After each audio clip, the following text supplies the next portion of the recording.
வணக்கம். வெள்ளை சோறும் வெறுங்குழம்பும். இன்றைக்கி நான் புளி சாதம் செய்ய போகிறேன். அந்த புளி சாதத்துக்கு தேவையான பொருளும் என்னென்னு பார்க்கலாம். அதுக்கு தொக்கு செய்கிறதுக்கு என்ன பொருள் வேணும் அப்படின்னு பார்க்கலாம்.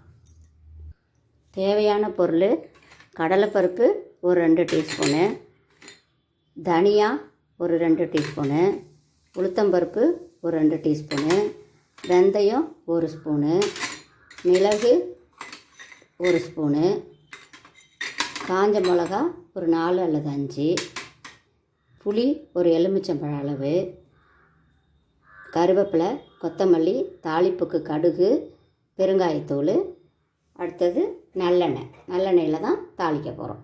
இப்போது புளி தொக்கு எப்படி செய்யலாம், அதுக்கான பொடி எப்படி நுணுக்கலான்னு பார்க்கலாம். கடலைப்பருப்பு அதை லேசாக வறுத்துக்கலாம்.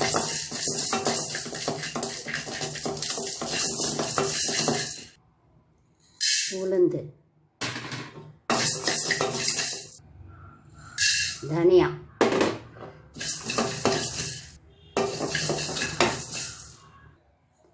வெந்தயம், மிளகு, காஞ்ச மிளகா.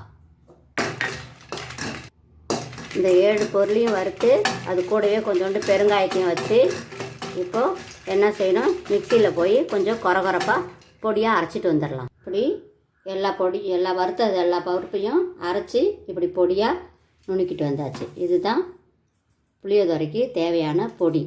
இப்போது எப்படி புளி ரசம் வைக்கிறது அப்படின்னு பார்க்கலாம். அடுப்பில் சட்டி வச்சுருக்கேன்.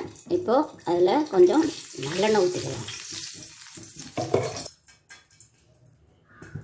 எண்ணெய் காஞ்சதும் கடுகு போடலாம். கடுகு வெடித்ததும் கருவேப்பிலையை போட்டுடலாம். மிளகாய்,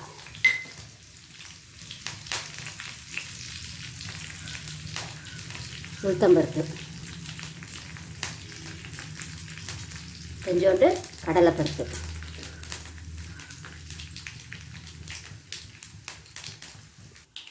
கடுகு கடலைப்பருப்புலாம் பொரிஞ்சதும் இந்த கரைச்சி வச்சுருந்த புளியை அதில் ஊற்றணும்.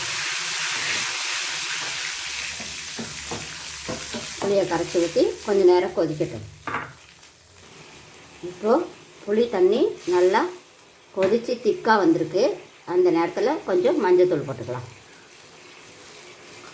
மஞ்சள்தூள் கொஞ்சம் போட்டுட்டு இந்த இடித்து வச்சுருக்கிறோம்ல பொடி, அந்த பொடியில் தேவையான அளவு போட்டுக்கலாம். கொஞ்சம் பெருங்காயத்தூள் போட்டுக்கலாம்.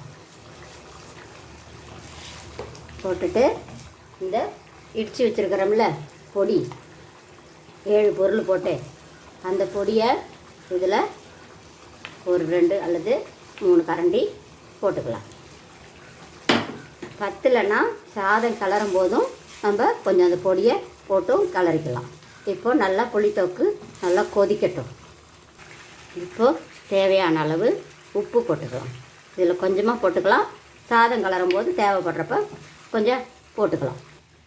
அவ்வளோதான், புளித்தொக்கு தயாராகிடுச்சு. இப்போது அதை சாதத்தில் எப்படி போட்டு கிளறதுன்னு பார்ப்போம்.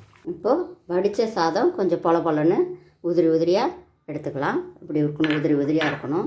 இப்போ அதிலேருந்து கொஞ்சோண்டு தொக்கு எடுத்து அப்படி போட்டுக்கலாம்.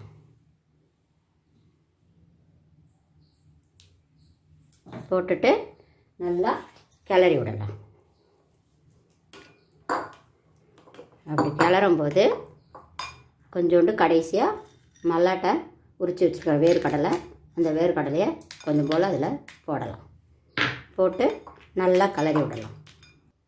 அவ்வளோதான், சுவையான புளி சாதம் தயார். வாங்க சாப்பிடலாம். நன்றி.